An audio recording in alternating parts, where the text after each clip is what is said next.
आज का हमारा टॉपिक जो शुरू करना है, अभी हमें यूनिट सेल के बारे में एग्जैक्टली समझ में आ गया है, तो we have to study the types of unit cell.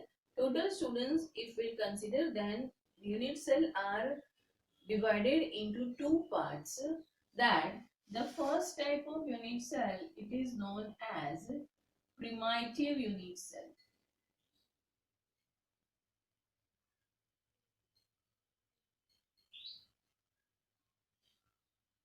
Primitive unit cell, that is the first one, or we can say this primitive unit cell as a simple unit cell also.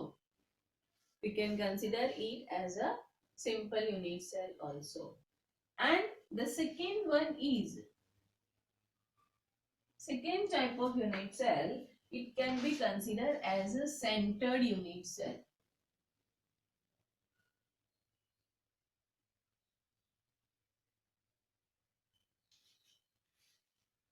We can consider it as a center unit cell. Now the center unit cell can be subdivided into the three parts. This center unit cell is subdivided into three parts. The first one we can say it is as a body center. The second one it is known as a face center, and the third one is known as a end center. Now we'll understand each four types of unit cell and how the lattice point or the how many number of atoms are arranged in this unit cell. So first of all, we'll just study about the primitive or a simple type of unit cell. अब student, हमने जो आगे देखा था proper arrangement, उस हिसाब से अब यहाँ पर मैं एक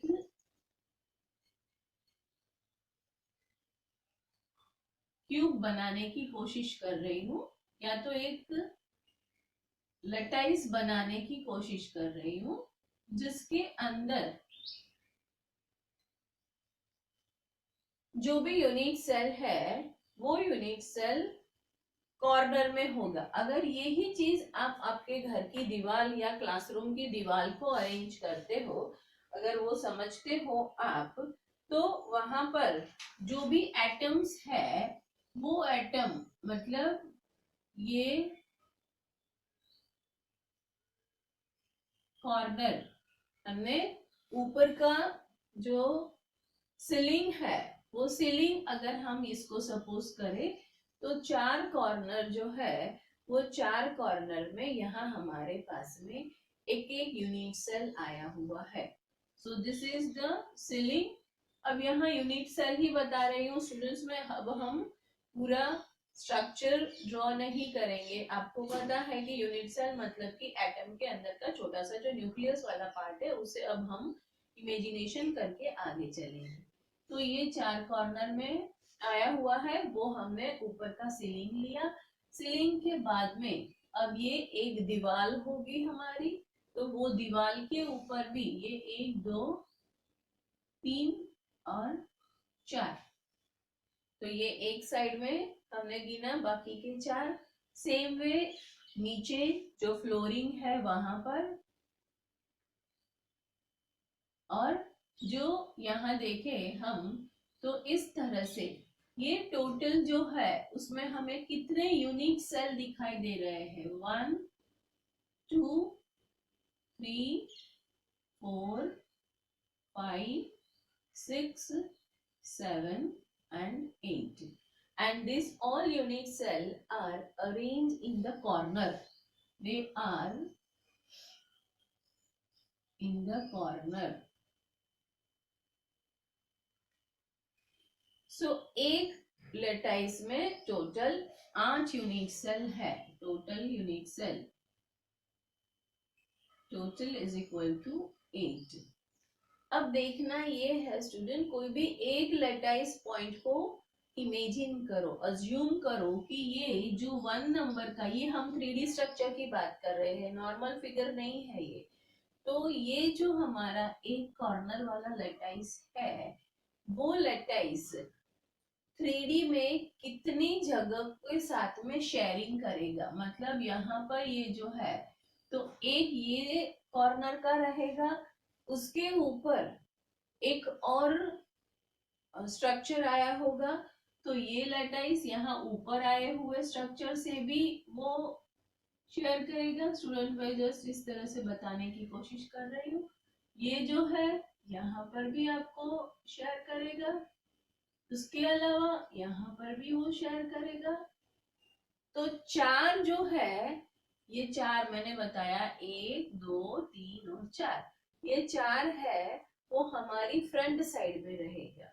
और उसी तरह से ये 3D फिगर है, तो उसके पीछे की साइड में भी, मतलब ये चार के पीछे भी बाकी के उसके क्यूब जो है वो अरेंज हुए होंगे। क्लियर हुआ होगा स्टूडेंट? अगर आप मान लेते हो कि यहाँ कॉर्नर में एक ब्रिक है, वो ब्रिक कितनी दीवार के साथ में जुड़ी हुई है, तो सबसे पहले तो आपके ही क्लासरूम की 2 दीवार के साथ में और तीसरी दीवार नीचे, मतलब ये एक कॉर्नर वाली ब्रिक जो है वो एक दीवार सीधी, फिर टेढ़ी और फिर नीची, तो एक ब्रिक हो गई 3 दीवार के साथ में जुड़ी हुई है, 1 2 एंड 3। अब यही वाली ब्रिक उसके बाजू में एक यहाँ पर क्लासरूम आया हुआ है, तो वो क्लासरूम के साथ में भी जुड़ी है। उसी तरह से यही ब्रिक इसके ये बाजू में, मतलब एक राइट साइड में क्लासरूम है, एक क्लासरूम लेफ्ट साइड में है, एक क्लासरूम उसकी फ्रंट में है, एक उसकी बैक में है, और इसी तरह से 4 ऊपर है। तो इसका मतलब हम ये समझ सकते हैं कि एक यूनिट सेल को डिवाइड करें तो वो 1/8, मतलब वो शेयरिंग कितने के साथ में करता है, तो एक यूनिट सेल 1/8 जगह में शेयरिंग करता है।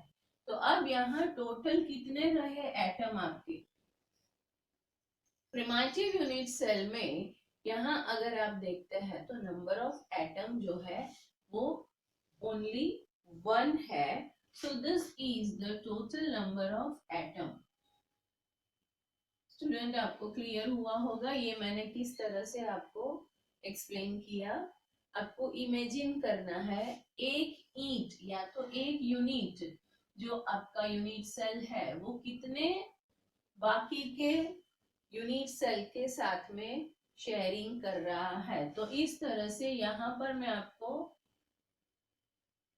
तो 4 यहाँ आगे दिख रहे हैं, सेम वे 4 उसके पीछे है, तो टोटल 1/8। तो अब यहाँ पर अगर हम देखें तो ये उसकी, ये जो यूनिट सेल है यहाँ, तो उसमें हमें देखना क्या क्या है, लेंथ, ब्रेथ एंड हाइट।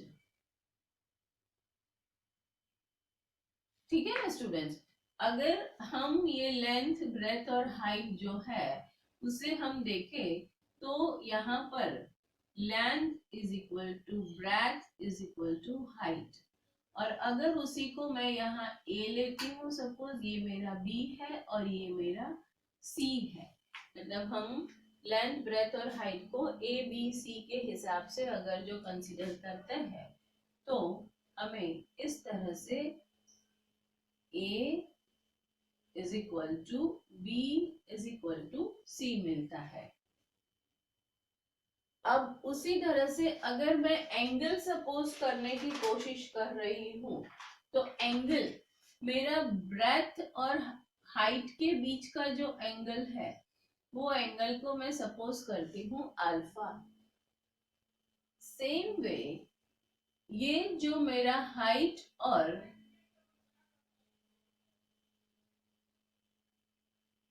ये एंगल जो मेरा है उसे मैंने सपोज किया है बीटा, और लेंथ और ब्रेथ के बीच का एंगल को सपोज किया मैंने गामा।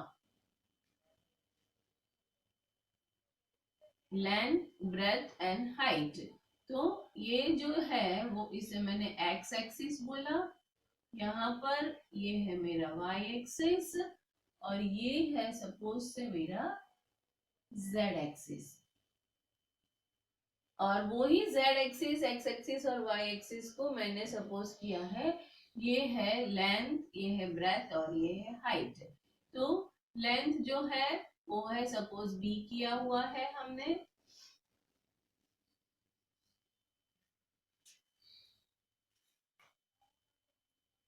हाइट जो है उसे हमने सपोज c किया है और ब्रेथ को हमने सपोज b किया है। तो ये a b c तीनों तीन जो है वो इक्वल हुए, और उसके बीच में अगर हम एंगल सपोज करते हैं तो लेंथ और ब्रेथ के बीच का angle gamma, same way length और हाइट के बीच का एंगल बीटा, और लेंथ और हाइट के बीच का एंगल जो है वो है अल्फा, मतलब alpha beta gamma, length breadth and height. तो यहाँ पर a equal to b equal to c, same way alpha equal to beta equal to gamma. तो ये अरेंजमेंट है हमारी यूनिट सेल के लिए। ये क्लियर हुआ है। अब यहाँ आपको ये एंगल कितना दिख रहा है, तीनों तीन, तो तीनों तीन एंगल जो है वो है 90 डिग्री। ये हुआ प्रिमिटिव यूनिट सेल की अरेंजमेंट। अब हम जाते हैं बॉडी सेंटर यूनिट सेल में।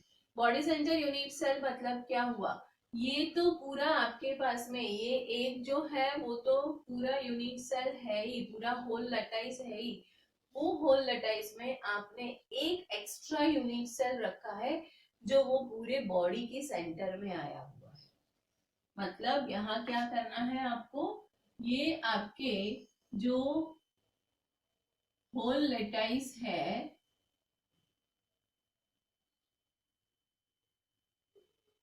तो वो होल लेटाइस के टोटल आपके पास में 8 यूनिट सेल जो कॉर्नर में आए हुए हैं, उसके अलावा एक यूनिट सेल आपने टोटली ये बॉडी के बीच में रख दिया है, तो that is known as the body centre. तो अब यहाँ पर टोटल नंबर ऑफ एटम कितने हैं वो हम कैसे फाइंड करेंगे, तो ये आपके पास में है ही कि 8 इंटू 1/8। अब आपने प्लस एक एक्स्ट्रा जो है वो बॉडी सेंटर में रखा है तो 1, तो यहाँ is equal to 2 number of atom. यहाँ टोटल एटम जो है वो है आपके 2 एटम हुए यहाँ पर आपके पास में, और उसके साथ में अगर उसमें आपको लेटाइस सेंटर कितने हैं, यहाँ अगर मुझे ये एटम तो आपको क्लियर हो गया, पर मुझे अगर क्वेश्चन पूछा है जो कॉम्पिटिटिव एग्जाम में जनरली पूछा जाता है, लेटाइस सेंटर कितने लेटाइस सेंटर है स्टूडेंट्स, तो अब यहाँ पर लेटाइस पॉइंट आपको पता है टोटल 8 लेटाइस पॉइंट है, और उसके अलावा एक आपने सेंटर में रखा, तो लेटाइस सेंटर होंगे 9 और टोटल नंबर ऑफ एटम होंगे उसमें 2, that is in the body centre. Now will talk about the face centre. Face centre मतलब क्या हुआ, ये पूरा जो हमारा क्लासरूम है वो क्लासरूम की 8 कॉर्नर, और उसके अलावा फेस मतलब क्या हुआ, एक ये दीवार है, एक बाजू की, एक सामने की और एक पीछे की, तो 4 दीवार होंगी, मतलब 4 फेसेस होंगे। अब वो 4 दीवार जो है वो 4 दीवार के बीच में आपने एक एक एटम रखा हुआ है, तो उसे हम कहेंगे फेस सेंटर। 4 दीवार के बीच में मतलब ये वाली दीवार में आपने बीच में एक एटम रखा, तो वो एटम उसके बाजू में आए हुए क्लासरूम के साथ में भी शेयरिंग करेगा। करेगा कि नहीं करेगा स्टूडेंट, मतलब समझ लो ये हमारे क्लास की विंडो है, वो ही विंडो हमारे बाजू वाले क्लास में भी शेयर करेगी कि नहीं करेगी। तो मतलब ये हमारा जो 4 फेस है वो 4 फेस में सेंटर में आया हुआ एक एक एटम वो बाजू के क्लास के साथ में भी शेयरिंग करेगा। तो यहाँ फेस सेंटर में हमारे पास में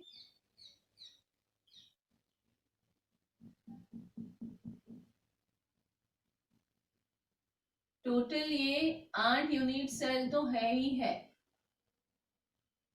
तो यहाँ पर 8 इंटू 1/8 तो है ही। अब प्लस कितना करना होगा स्टूडेंट? तो आपने एक यहाँ पर रखा है फेसिंग, एक ये फेज में रखा, दूसरा ये फेज में रखा और तीसरा ये फेज में रखा, और उसके अलावा एक फ्रंट फेज और एक बैक फेज। मतलब कि हम अगर ये डस्टर मैं अगर आपको दिखाऊं तो ये डस्टर जो है, ये डस्टर को मान लो हाल में कि ये हमारा एक क्यूबिक सेल है। जनरली आप लोग वो रूबिक क्यूब से खेलते हो जिसमें रेड येलो ग्रीन सारे कलर्स होते हैं, और फिर आप उसको अरेंज करके रेड सब एक लाइन में अरेंज करते हो, येलो सब एक लाइन में अरेंज करते हो। आई थिंक हर्ष तुमने मुझे ये ट्रिक बताने की कोशिश की थी, है ना, लास्ट ईयर। हाँ, तो वो जो क्यूबिक सेल है, वो क्यूबिक, वो रूबिक क्यूब जो है, वो रूबिक क्यूब का अब उसको इमेजिन करो। अब मेरे पास यहाँ पर ये डस्टर अवेलेबल है, तो डस्टर को, तो ये डस्टर जो है तो इसकी कितनी साइड हुई? 1 2 3 4 5, ठीक है। सेम वे उसी तरह से नीचे 6 7 और 8।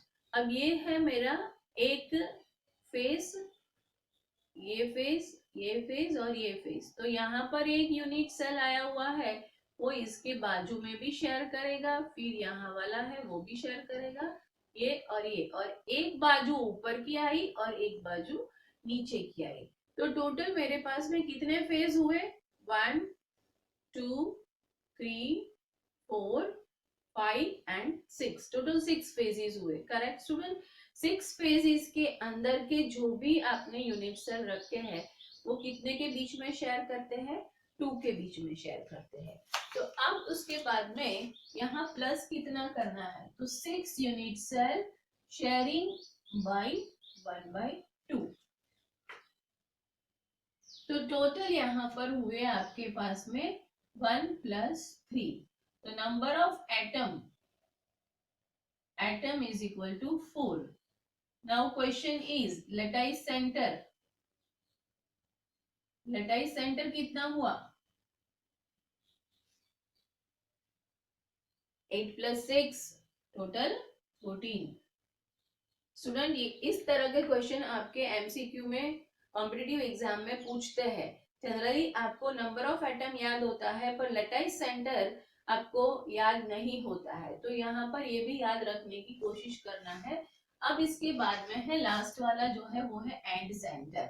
अब एंड सेंटर में आपको कंसीडर क्या करना है? यहाँ जो है हमने 6 के 6 फेजेस लिए हुए हैं। एंड सेंटर में 6 फेसेस के बदले में कोई भी 2 ऑपोजिट फेस आपको लेने हैं, वहां पर आपको पर्टिकुलर यूनिट सेल रखना है। सभी 6 के 6 फेस में नहीं लेना है। शायद आप ऊपर का और नीचे का फेस गिन सकते हो, लेफ्ट एंड राइट फेस गिन सकते हो, या फ्रंट एंड बैक फेस गिन सकते हो। कोई भी 2 फेसेस को आपको कंसीडर करना है। तो यहाँ पर मेरे पास में एंड सेंटर में ये हमारा लैटिस, जिसके कॉर्नर में 8 यूनिट तो आए हुए ही है। कोई भी 2 फेस को आप कंसिडर कर लो। यहां मैं सीलिंग एंड फ्लोर उन दोनों को कंसिडर कर रही हूं। तो सीलिंग में एक लैटिस रखा है, एक लैटिस नीचे फ्लोर में रखा है, तो ये दोनों ऑपोजिट हुए। उसी तरह से आप अगर यहाँ पर भी बैक एंड फ्रंट भी ले सकते हो, तो ये है बैक, ये है फ्रंट, ये भी गिन सकते हो आप। उसके अलावा अगर किसी को देखना है तो वो राइट एंड लेफ्ट वाला भी गिन सकते हैं। तो अब यहाँ पर total number of unit cell कितने हुए? तो 8 × 1/8 प्लस कितना करना होगा स्टूडेंट? 2 × 1/2, करेक्ट?